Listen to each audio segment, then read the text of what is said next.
आज के वीडियो में मैं धर्मशाला के समस्त साथी नागरिकों से ये शेयर करना चाहूँगा कि धर्मशाला में जैसा कि ये कहा जा रहा है कि 30 जून 2023 को स्मार्ट सिटी प्रोजेक्ट ख़त्म हो जाएगा, ऐसा बिल्कुल नहीं है।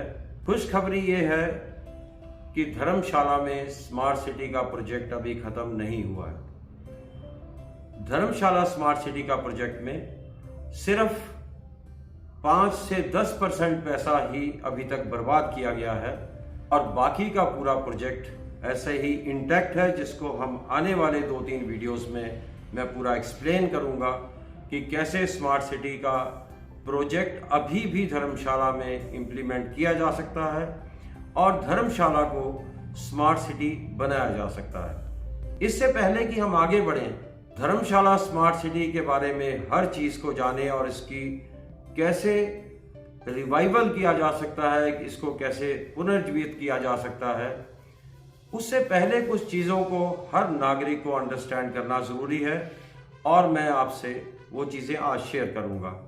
सबसे पहले मैं धर्मशाला के समस्त नागरिकों का ध्यान माननीय केंद्रीय मंत्री अनुराग ठाकुर की अध्यक्षता में हुई दिशा की मीटिंग की तरफ दिलाना चाहूँगा। अगर आपने उस मीटिंग का वीडियो नहीं देखा है तो मैं आपसे रिक्वेस्ट करूंगा, जरूर देखें। मैं उस दिशा की मीटिंग में मंत्री जी द्वारा पूछे प्रश्नों की तरफ आपका ध्यान दिलाना चाहूंगा।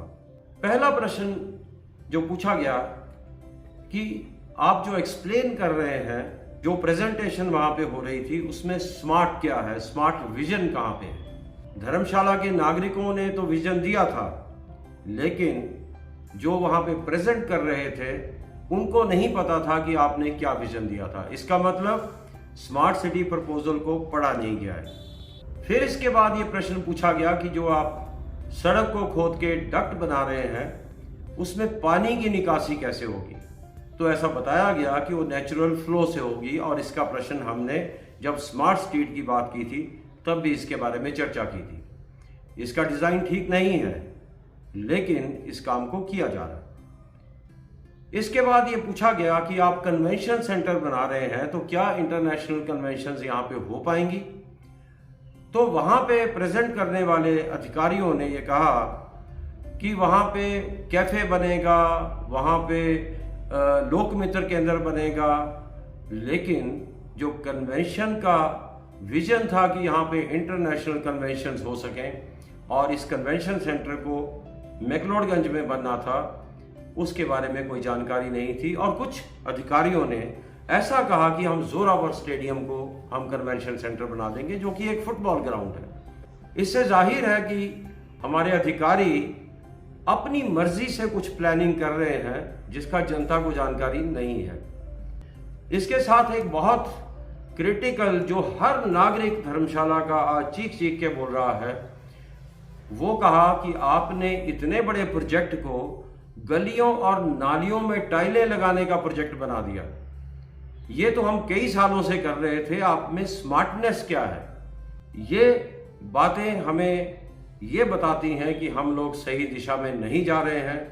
अब देखना ये है कि माननीय केंद्रीय मंत्री इसके ऊपर क्या कार्रवाई करते हैं। इस अवेयरनेस कैंपेन के दौरान हजारों नागरिकों से हमने संपर्क किया। इवन वो नागरिक जिनके पास फॉर्मल एजुकेशन नहीं है, जो बहुत पढ़े लिखे नहीं है, जब उनसे पूछा गया, जब उनसे हमने जानकारी लेने की कोशिश की कि ये जो आपके सामने नाली बन रही है या टाइलें बन रही हैं, ये क्या है, आपको समझ आ रहा है इसका, तो सभी तरफ 2 जवाब थे जो बड़े प्रोमिनेंट थे।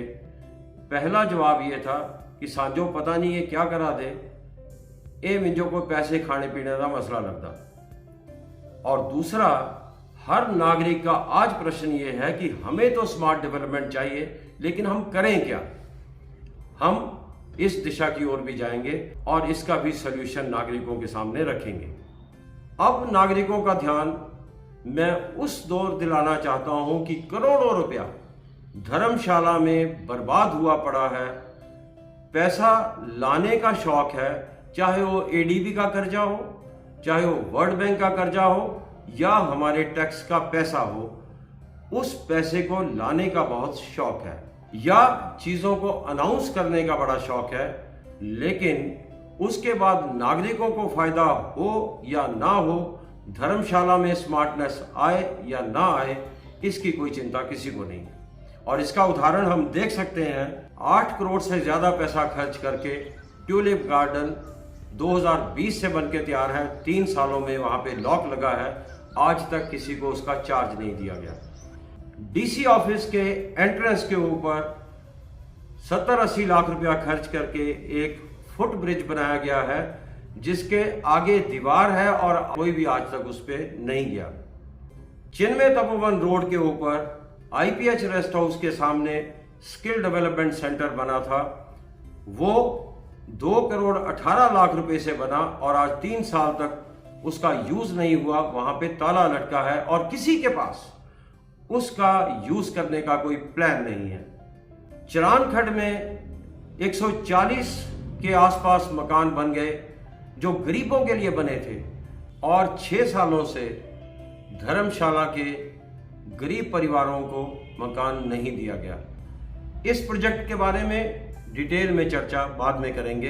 अब हमें ये समझने की जरूरत है कि ये पैसा क्यों खर्च किया जा रहा है, धर्मशाला का स्मार्ट सिटी का पैसा बर्बाद क्यों किया जा रहा है। ये हर नागरिक को इस पे विचार करने की जरूरत है कि इससे किसी ना किसी का इंटरेस्ट तो सर्व हो रहा है।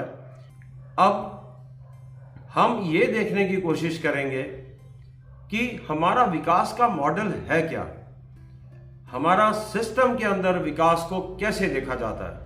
हम सभी लोग जानते हैं और इसके बारे में देखते हैं कि अलग अलग समय पे इलेक्शन के टाइम के ऊपर, इलेक्शन के बाद स्पेशल मौकों के ऊपर अनाउंसमेंट्स की जाती हैं। जब अनाउंसमेंट्स होती हैं उस समय हर नागरिक को यह देखना जरूरी है, चाहे वो ट्यूलिप गार्डन का प्रोजेक्ट है या कोई दूसरा प्रोजेक्ट है, क्या उसके पीछे कोई डीपीआर है, क्या उसके पीछे कोई फिजिबिलिटी स्टडी है, या उसके पीछे बजट है, या वैसे ही नागरिकों की जानकारी के अभाव का फायदा उठा के चीजों को अनाउंस किया जाता है। जब स्कीम हमारे पास आ जाती है, पैसा हमारे पास आ जाता है, तो उसके बाद जो इम्प्लीमेंटिंग एजेंसी है उसका फोकस, उसका ध्यान सिर्फ पैसा खर्च करने की तरफ रहता है। जैसा कि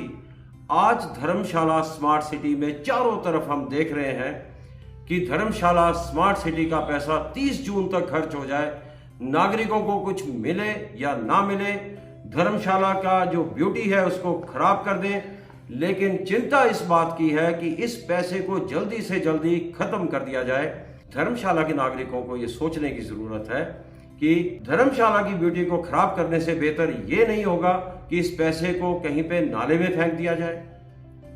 ऐसा संभव नहीं है, हम लोग इसको टॉलरेट नहीं कर सकते और इसके विषय में हमें विचार करना है। इसके बाद आज के विकास के मॉडल में पैसा खर्च करना और यूटिलाइजेशन सर्टिफिकेट देना, इसी को विकास मान लिया गया है।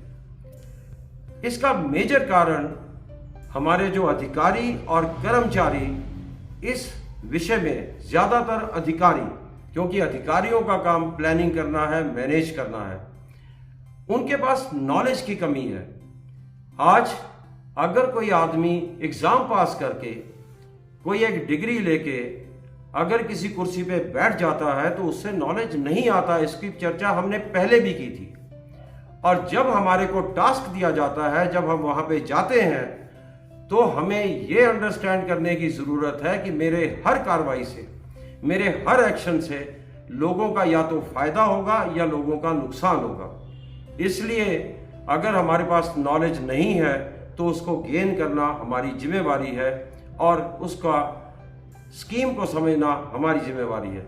हम ये देख सकते हैं जो दिशा की मीटिंग में जो प्रेजेंटेशन हुआ उसमें बड़ा साफ नजर आ रहा था कि या तो अधिकारी कुछ लोगों के दबाव में काम कर रहे हैं, कुछ लोगों का सेल्फ इंटरेस्ट देख रहे हैं, या उन अधिकारियों को क्लूलेस है, उनको पता ही कुछ नहीं है कि स्मार्ट डेवलपमेंट क्या है, स्मार्ट सिटी की गाइडलाइन क्या है, स्मार्ट सिटी प्रपोजल में क्या है, और धर्मशाला के लोगों ने जो विजन दिया था वो विजन तक वो बताने में नाकामयाब रहे कि मंत्री जी ने जब पूछा तो वहां पे ये बताना चाहिए था कि हमारा विजन क्या है और हम डेविएट क्यों कर रहे हैं। तो आज हम इस विषय में हमारे को पूरा सोचने की जरूरत है और अगले वीडियो में हम एक एक स्कीम के ऊपर जाएंगे और हम देखेंगे कि कैसे स्मार्ट सिटी मिशन आज भी पॉसिबल है और हम कैसे इसको हासिल करेंगे, क्योंकि धर्मशाला के लोग